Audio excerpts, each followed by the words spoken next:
انفرادی بحث نہیں کرنی چاہیے. وہ تو قرآن بھی کہتا ہے کہ یہود میں بھی اچھے لوگ ہیں, قرآن بھی کہتا ہے کہ عیسائیوں میں اچھے لوگ ہیں. تو ہم تو جب ان سے بحث کریں گے عیسائیوں یا یہودیوں سے, تو یہ تو فنڈامنٹلز میں ہمارے داخل ہے. ہم قرآن کی بات کے طور پر پہلے ہی مان رہے ہیں, کوئی نئی بات نہیں وہ ہمیں بتا رہا ہے. ان کو یہ بتانا پڑے گا کہ قرآن نے جس وقت آغاز ہوا تھا 1400 سال پہلے, جس وقت تمہاری حالت آج سے بہتر تھی, اس وقت بھی کہا تھا کہ تم میں اچھے لوگ ہیں, لیکن پھر بھی ضرورت ہے تمہاری اصلاح کی. تو آج تو تم بدتر ہو گئے, آج اس سے بھی زیادہ ضرورت ہے تمہاری اصلاح کی, اجتماعی اصلاح کی. دوسرے یہ کہ انفرادی طور پر چند نیکیوں کی وجہ سے جو نظریاتی ہے فساد وہ دور نہیں ہو سکتا. بعض نظریات ایسے ہیں جو فساد پیدا کرنے کا موجب بن جاتے ہیں, جن کے اندر اصلاح کی طاقت نہیں ہوتی. اس لیے نظریاتی لحاظ سے ضروری ہے کہ اصلاح کی جائے, اس کے بغیر عمومی طور پر انسان کے لیے بہتر مستقبل کی ضمانت نہیں دی جا سکتی. جتنی بھی موجودہ ماڈرن اصلاحی تحریکات چل رہی ہیں وہ نظریات پر چلتی ہیں. پہلے نظریاتی اصلاح کے پہلے کی جاتی ہے, پھر اس کے بعد عمل کے سانچے میں ڈھلتے ہیں وہ نظریات, پھر ایک بہتر اور نئی قوم ابھرتی ہے. یہ تو بڑا وسیع مضمون ہے, اس کو انفرادی سطح پر طے کیا نہیں جا سکتا.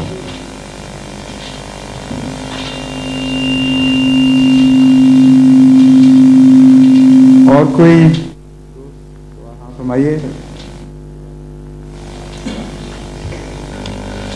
اکثر اشخاص یہ جاننے کے باوجود کہ زندگی عارضی ہے دولت کی ہرس میں سرگرداں رہتے ہیں. حضور سے درخواست ہے کہ ہماری تسلی کے لیے فرمائیں کہ کیا یہ خواہش قدرتی ہے یا کسبی, اور اسلامی تعلیم کا کس حد تک اس پر اثر ہوتا ہے. آپ کے سوال میں ایک بنیادی غلطی, آپ نے لفظ باوجود استعمال کیا ہے, حالانکہ اس کی وجہ سے اور زیادہ تمنا ہونی چاہیے. زندگی عارضی ہے تو ایک یہ بھی گھبراہٹ ہو جاتی ہے کہ تھوڑے وقت رہ گیا, جتنے کما لو کما لو, اور اس کے بعد کسی نے کیا پوچھنا ہے پھر. تو اس کے نتیجے میں بھی تو ہو سکتا ہے. واقعہ یہ ہے کہ انسان کی زندگی خواہ عارضی ہو, خواہ 10,000 سال کی ہو یا اس سے بھی زیادہ, قرآن کریم نے اس مضمون پہ پہلے ہی روشنی ڈال دی ہے کہ تمنا مزید کی یہ انسانی فطرت میں داخل ہے, عمر کے لحاظ سے بھی دولت کے لحاظ سے بھی. اللہ تعالیٰ عمر کے متعلق فرماتا ہے کہ کتنی بڑی ہم تمہیں عمر دے دیں پھر بھی تم یہی کہو گے کہ ابھی اور بھی مل جائے تو ٹھیک ہے. اور انسان کا یہ حال ہے کہ اگر ایک وادی سونے سے بھری اس کو مل جائے تو وہ اور کی تمنا کرے گا, حرص اس کی پوری نہیں ہوتی. قرآن کریم میں بھی اس مضمون پر روشنی ہے, احادیث میں بھی کثرت سے اس مضمون پر روشنی ملتی ہے.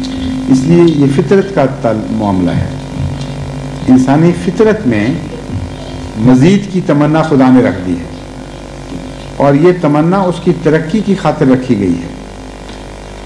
اب اسے آپ چاہیں تو صحیح رخ پر استعمال کر لیں, چاہیں تو غلط رخ پہ استعمال کر لیں. اگر یہ موٹیو فورس ہوتی ہی نہ تو مذہب بھی نہیں پیدا ہونا تھا. فرق صرف یہ ہے کہ اس طاقت کو اگر آپ غلط رستوں پر استعمال کریں گے تو مادہ پرستی کا رجحان بڑھتا چلا جائے گا اور مادے کی حرص بڑھے گی.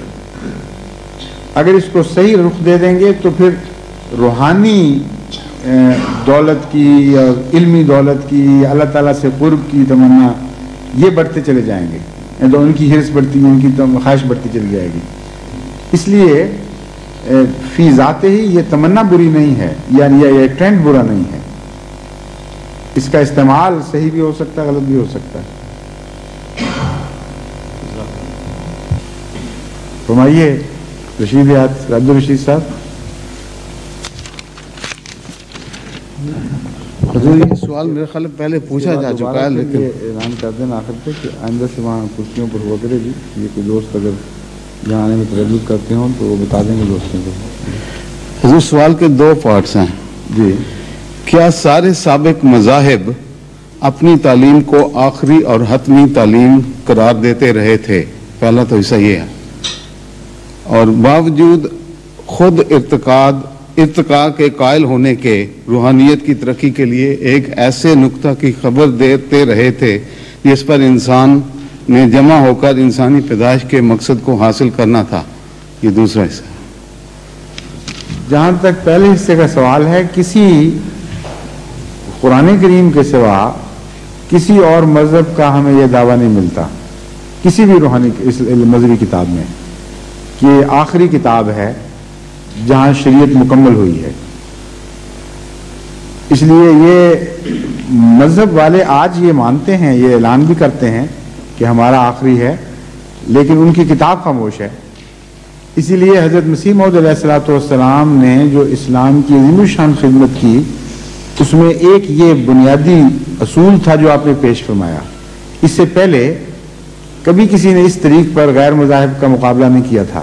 اسی وجہ سے اس زمانے میں بہت بڑا امپیکٹ پیدا ہوا تھا مسلمانوں پر، مسلمان علماء پر، کہ یہ بالکل ایک نیا جدید ہے جہاد کا طریق، علمی جہاد کا، جو اس سے پہلے نہیں ہوا. آپ نے بعض اصول پہلے بنائے اور عقلی طور پر ان اصولوں کی برتری ثابت فرمائی اور مجبور کر دیا دشمن کو کہ یا ان اصولوں کو پہلے غلط کر کے دکھائے ورنہ ان کو مانے تو اسلام کے مقابلے پر نچلی پوزیشن اس کو اختیار کرنی پڑتی تھی. آپ نے ان اصولوں میں سے ایک یہ تھا کہ ہم اپنے مذہب کی تعریف میں کچھ دعوی کرتے ہیں سارے، لیکن شرط یہ ہوگی کہ ہم اس تعریف کو مذہب کے متعلق نہ کہہ رہے ہوں، مذہب کی بنیادی الہامی کتاب خود کہے. اور اگر الہامی کتاب وہ دعویٰ نہ کرے اور ہم اس کی طرف منسوب کر دیں تو پھر یہ تو وہ پیران می پرند مریدان می پرانند وہ مثال بن جاتی ہے کہ پیر تو نہیں اڑتا، مرید اڑا رہے ہیں، اور یہ غیر معقول بات ہے. جب یہ بات کہی گئی آریوں، سناتن دھرمیوں، سکھوں اور مسلمانوں، ہندوؤں، عیسائیوں وغیرہ کو، بدھوں کو، تو ان کے دعوے جو بڑے بڑے تھے وہ بالکل سمٹ گئے، ان میں مقابلے کی طاقت ہی ختم ہو گئی. مثلا آریوں کو جب کہا کہ تم توحید کے علم بردار ہو، کہتے ہو کہ ہمارا مذہب توحید کا علم بردار ہے، اور یہ جھوٹ ہے کہ ہندو مذہب میں بت پرستی ہے. آریہ مواحد ہیں ان میں سے، تو بڑی اچھی بات ہے، لیکن پہلے اپنی کتاب سے نکال کے دکھاؤ. ویدوں میں اگر یہ دعویٰ موجود ہے تو ہم اس دعوے کو سنیں گے، ورنہ تم اسلام کی چوری کرو اور اپنے مذہب کی طرف منسوخ کر دو. یہ کون سی شرافت ہے؟ اس پر مار کھا گیا اصولی. عیسائیوں کے دعوے بڑے بڑے تھے، مثلا یہی کہ آخری کتاب اور یہ سب چیزیں. آپ نے فرمایا کہ ثابت کرو. تم کہتے ہو کہ اسلام عالمی مذہب، عیسائیت عالمی مذہب ہے، پہلے دعویٰ دکھاؤ کتاب سے کہاں لکھا ہے کہ عیسائیت عالمی مذہب ہے یا یہودیت عالمی مذہب ہے، پھر بات آگے چلے گی. تو یہ بہت ہی اہم ایک خدمت تھی اسلام کی جو مسیح موعود علیہ الصلوۃ والسلام نے یہ بنیادی اصول پیش کر کے کی، جس سے بحثیں سکڑ گئیں اور اصولوں کی طرف سے مٹائیں. دوسرا حصہ کیا تھا؟ حضور، باوجود میں سارا سوال پھر پڑھتا ہوں. کیا سارے سابق مذاہب اپنی تعلیم کو آخری اور حتمی تعلیم قرار دیتے تھے؟ دے دیا نا کہ نہیں دیتے تھے. اور